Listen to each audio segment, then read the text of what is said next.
Cauliflower சாதம் எப்படி பண்ணலான்னு பார்க்கலாம். அதுக்கு தேவையான ஒரு பேன் அடுப்பில் வச்சுட்டு ஒரு 2 ஸ்பூன் அளவுக்கு எண்ணெய் சேர்த்துக்கிறேன்.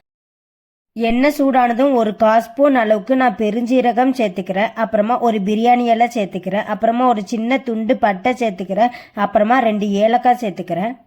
அப்புறமா ஒரு பெரிய வெங்காயத்தை நீல வாக்கில் கட் பண்ணி வச்சுருக்கேன், அதை சேர்த்து நல்லா மிக்ஸ் பண்ணிக்கிறேன். அப்புறமா கொஞ்சமாக கருவேப்பிலை சேர்த்து நல்லா மிக்ஸ் பண்ணிக்கிறேன்.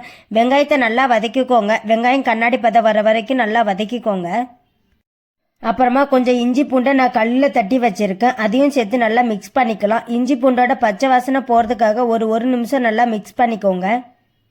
அப்புறமா ஒரு தக்காளி பழத்தை வாஷ் பண்ணி சின்ன சின்னதாக கட் பண்ணி வச்சுருக்கேன், அதையும் சேர்த்து நல்லா மிக்ஸ் பண்ணிக்கலாம். தக்காளியும் நல்லா வதக்கிக்கோங்க.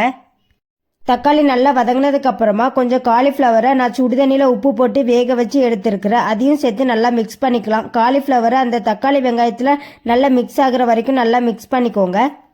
அப்புறமா ஒரு 1/4 ஸ்பூன் அளவுக்கு மஞ்சள் தூள், 1/2 ஸ்பூன் அளவுக்கு மிளகாய் தூள், 1/2 ஸ்பூன் அளவுக்கு மல்லித்தூள், 1/2 ஸ்பூன் அளவுக்கு கரம் மசாலா சேர்த்து நல்லா மிக்ஸ் பண்ணிக்கோங்க. அந்த மசாலாவோட பச்சை வாசனை போகிறதுக்காக ஒரு நிமிஷம் நல்லா மிக்ஸ் பண்ணிக்கோங்க. அந்த மசாலா அந்த காலிஃப்ளவரில் நல்லா மிக்ஸ் ஆகிற வரைக்கும் நல்லா மிக்ஸ் பண்ணிக்கோங்க. அப்புறமா நம்ம உப்பு போட்டு வடித்து வச்சிருக்கிற அந்த சாதத்தை கொஞ்சம் கொஞ்சமாக உள்ளே சேர்த்து நல்லா மிக்ஸ் பண்ணிக்கோங்க. சாதத்தை அந்த மசாலாவில் நல்லா மிக்ஸ் ஆகிற வரைக்கும் நல்லா மிக்ஸ் பண்ணிக்கோங்க. கடைசியாக கொஞ்சம் கொத்தமல்லியை வாஷ் பண்ணி சின்ன சின்னதாக கட் பண்ணி வச்சுருக்கேன், அதையும் சேர்த்து நல்லா மிக்ஸ் பண்ணிக்கலாம். கடைசியாக உப்பு செக் பண்ணி பார்த்துக்கோங்க, எனக்கு கொஞ்சம் உப்பு கம்மியாக இருக்குது. ஸோ நான் இந்த சமயத்தில் கொஞ்சம் உப்பு சேர்த்து நல்லா மிக்ஸ் பண்ணிக்கிறேன். அவ்வளோதாங்க, அடுப்பை ஆஃப் பண்ணிடலாம். காலிஃப்ளவர் சாதம், காலிஃப்ளவர் ரைஸ் ரெடி ஆகிட்டு